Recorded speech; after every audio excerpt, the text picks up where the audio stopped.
ఒక చిన్న కుక్కపిల్ల ఒక పెద్ద చెట్టు కింద నిద్రపోయేది. అదే దానికి ఇల్లు, అదే దానికి రక్షణ. కుక్కపిల్ల చెట్టు కింద ఆనందంగా ఆడుకుంటుండగా అదే క్షణంలో ఫారెస్ట్ ఆఫీసర్ అక్కడికి వచ్చాడు. ఫారెస్ట్ ఆఫీసర్ వచ్చి ఈ చెట్టు నరికేయండి. ఒక చిన్నటి పని అడిగింది. దయగల యజమాని చిరునవ్వుతో పని ఇచ్చాడు. దయతో ఇచ్చిన పనిని కొత్తిలిస్తుంది. కుక్కపిల్ల ఎంతో స్థితిలో ప్రేమనలా చేస్తోంది. పని అయిపోయాక కొంచెం డబ్బు ఇచ్చాడు. పనిచేసి సంపాదించిన ఆ డబ్బుతో కుక్కపిల్ల నర్సరీకి వెళ్ళింది.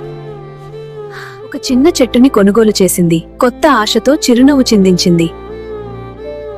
చిన్న చెట్టుని ప్రేమగా అది ఫారెస్ట్ కి తీసుకెళ్లి అక్కడ నాటింది. అందరూ చూసి ఆశ్చర్యపోయారు. మునుపటి చెట్టు నరకబడించబడుతుంది. తన చేతులతో వంట చేసి ఇతర చిన్న కుక్కపిల్లలకు ఆహారం పంచింది. ఇంతలో అందరూ సంతోషపడ్డారు. కుక్కపిల్ల అక్కడే చెట్టు కింద కూర్చుని ఏడుస్తుంది. కానీ ఇంకా లైక్ అండ్ సబ్స్క్రైబ్ చేయలేదని.